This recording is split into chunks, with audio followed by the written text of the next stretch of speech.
As you can see very well, this is a mobilization of our people, the education of our people, the setting up of institution that controls our land and governs Ashaji.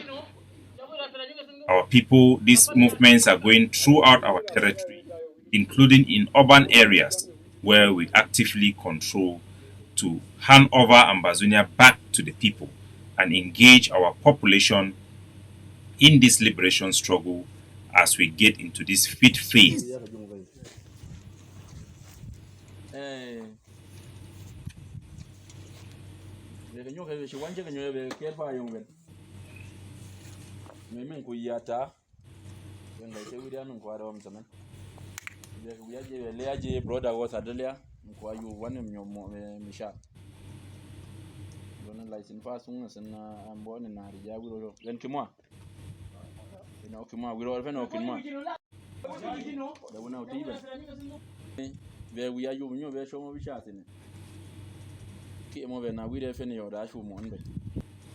So, fellow Ambazonians, in our liberation strategy that was put forth by our leader, Dr. Cho Lucas Ayaba, to liberate our homeland, we have a roadmap and we have a well-calculated plan right from the conception of the ADF as a defense movement to prepare for the active defense of our homeland and for the liberation phase of our homeland. The Ambazonian Governing Council have been steadfast with a steady hand to guide our people to our freedom and our independence. In this, our liberation strategy, we of the Governing Council, in concert with our sister forces and the other partners we have across the board, had identified certain pillars that sustain the occupation and the occupation of our land by the state of Cameroon. We have studied many examples of other states. There have been a very in-depth study, including the outside observers giving their contribution to the study of this system on how it works. So we have identified the pillars that sustain Cameroon occupation in our territory, and the Governing Council have strategized on ways to dismantle those pillars so that we are able to defeat Cameroon and effectively seek for recognition and outright independence of our territory. These are the vision of Dr. Cho Lucas Ayaba. In the process of liberation, the Governing Council have put forth to the Ambazonian people five phases, and the last, which is the last 6 stages, phases of our liberation struggle. The first phase of our liberation struggle was to make the territory ungovernable. Making the territory ungovernable was introduced by block, neighborhood by neighborhood, to disrupt Cameroon's ability to govern our territory. And the next phase was to delegitimize and remove the support system of of the Cameroon occupation and the Cameroon government in Ambazonia. The delegitimization was to take away any legitimacy that was claimed by a representative of our territory. That also includes the boycott of elections, the banning of Cameroon election. But in most important component of the second phase of the liberation movement was to make sure that the cost of the occupation should be more than the benefits that Cameroon reaps from our economy or from exploiting our territory. To do this and accomplish this, the Ambazonian Governing Council have pushed for liberation tactics that target specifically the CDC plantation, which is the second highest employer in the whole of the Cameroons. That means Cameroon including Ambazonia, and a big source of income to the Cameroon state, as well as it guarantees Cameroon's loan internationally and gives them a high credit in the international system. The phase 2 of this struggle was targeted towards making sure the cost of occupation outweighs the benefits that Cameroon reap, and we have saw the effect of that. The phase 3 was the dismantling of institution of the occupier. This dismantling stage includes our soldiers systematically burning down the houses of SDO, the political structure, and certain organizations that was used as a network to sustain those structures. You have seen us targeting groups of choirs that were used regularly to come into Bamenda Commercial Avenue to sing for La Republic when they come. They have specific groups that they work with, social groups that we have banned, certain individuals that are collaborators, that we label them collaborators, certain individuals that we label them enablers. These are people who are helping Cameroon to legitimize them and to play mind game with our people to sustain Cameroon continual occupation with our territory. Now, phase 3 is one of the most important one because it assumes that the territory is ungovernable and it is being maintained that way. It also assumes that the system have been delegitimized, and it also assumes that we have dismantled institutions and social groups that are supportive of the Cameroon occupation regime. The third phase now, the fourth phase now, which is the building of institutions to fill ungovernable spaces. This is where you now have what we have been doing from the beginning of this year, which is setting up the transitional authority. And this authority is there to provide basic services that these people will rely on. It also has to connect their own economy, build their own economy, local-based economy, away from that which they have relied on, creating new markets and stuff like that. The reason this part is very important is because it comes with a caveat, a warning that the space that we will create by making our territory ungovernable and delegitimizing Cameroon and dismantling its institutions, including its police force and its network of support social groups, is going to create a void.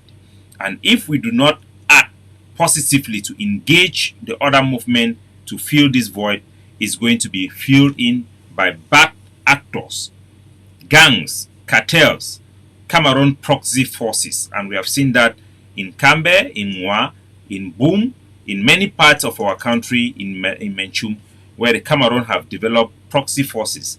We have also seen the Cameroon government converting Ambazonian soldiers and some Ambazonian units to work as its proxy forces in Ambazonia, using them to carry out attacks against Ambazonian, using them to create a buffer between their soldiers and Ambazonian soldiers, and using them to carry out operation in places where their soldiers could not go because they now lack that connection, those links that provide them with intelligence, as we have dismantled their network across our territory. So it's very important that we fill this void with a positive energy, and that is why we have been engaging a campaign that all Ambazonian factions should endorse this policy of our transitional authority. It's called the ATLA, and some of the components including the strengthening of our education policy and many other things that are there. We are engaging bilaterally with other movements to make sure everybody is on board, and we hope that our Ground Zero will also embrace this issue.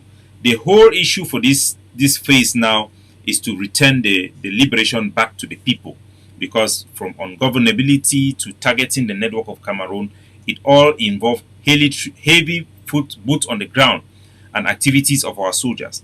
But this phase that we are currently in will require a high level of engagement with our population. That is why you see we do out our population and outreach, like you are seeing in Bui, in Momo, also in Lebialem, in Manio, and in many other parts, even in Menchum, in our territory, that we push forth with this policy, and we hope all reasonable Ambazonia are going to embrace these things. The population needs to be brought into the liberation. The population had been a standby in the other strategies that we have on rule. Now they have to be engaged so that they will see that they are a part of it. And when a force do not engage in this phase, those forces are going to turn into bad actors, as we have seen in our struggle.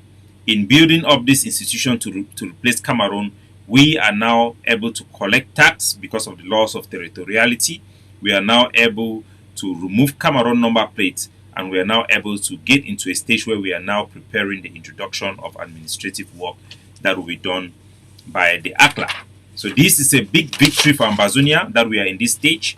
Unfortunately, we have not attained the level as prescribed by the president of the governing council, so we did not have the big speech that was supposed to come from General Efang, our leader on the ground, on in last month, August. But we will be expecting to hear a big speech from the leader himself, Dr. Cho Ayaba, sometime within this month of September. As you know very well, there have been a big meeting in London between the APLM and the Ambazonian Governing Council. In that meeting, they went into depth to discuss about collaboration, and also they had a big summit with General Efang, the Supreme Commander of the ADF, and General Transporter, the Commander of SOCADEF. A network system will be built in place for an Ambazonian army that will be a joint project between SOCADEF and the ADF. And we hope that all forces in Ground Zero should endeavor to join this collaborative effort to make it effective. So the Cameroon state have not just been a standby in all these things, they have been working very hard to reverse the fortune of Ambazonia. They have tried so hard in our attack against the CDC. I had also championed that attack, and calling on the Haiti solution. The governing council, the ADF, has been focused using Somali and many other forces that are in Fako and in Lebialem, in areas where they could launch attack in Meme as well, attack CDC critical infrastructure. Over the years, the Cameroon government have successfully reversed some of those misfortunes for them through corruption of Ambazonian leaders and the corruption of our forces on the ground, turning them into cartels, using their miners. Cameroon have also tried to recover its gain in terms of taxation, and these fundamental things have been playing on their favor. But we want to let our people know that even in the gains that Cameroon government have made, the gains are not as significant as Cameroon government would want you to think. CDC is not good at all. It does not reach to its level in 2016. On the contrary, they are still struggling to pay salaries of workers. They don't prioritize that. It has helped them in their credit ratings nevertheless, but it is not as Dangote want to put it. The tea estate that was in the Savannah state under the control of an area by the ADF through General Ibube, we had successfully closed it down. It belonged to Baba Ndampolo. That tea estate have closed down completely, and we want to congratulate General Ibube, who is of late, he had resisted bribery and corruption and has been an example for other soldiers to know that Ambazonians are there who cannot sell their conscience. Cameroon also have seek to have a reassurance to its people, and a campaign, a serious campaign internationally to rebrand the perspective concerning Ambazonia following the visit of Emmanuel Macron. According to the visit of Emmanuel Macron, Cameroon has been put on a timeline to get this thing done in Ambazonia, because the international community their patience are getting to a limit, and it will not be good for Cameroon if they don't meet up with this December deadline.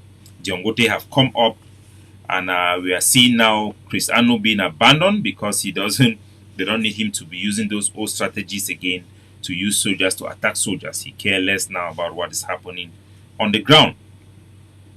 So Cameroon are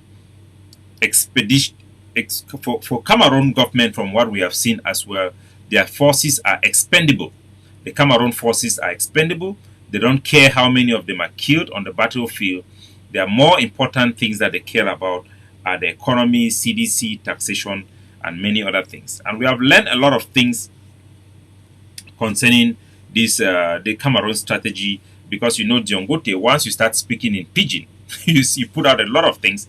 We know that he has been brought under strong light by Cameroon government for revealing a lot of secrets. So before we get now to this part where I will get you the details, the juicy details of this presentation, let's take a look again to the speech made by Dangote, so that I can highlight some of the plans of the state of Cameroon and what they are doing for the purpose of facilitating understanding of this program. The story will come from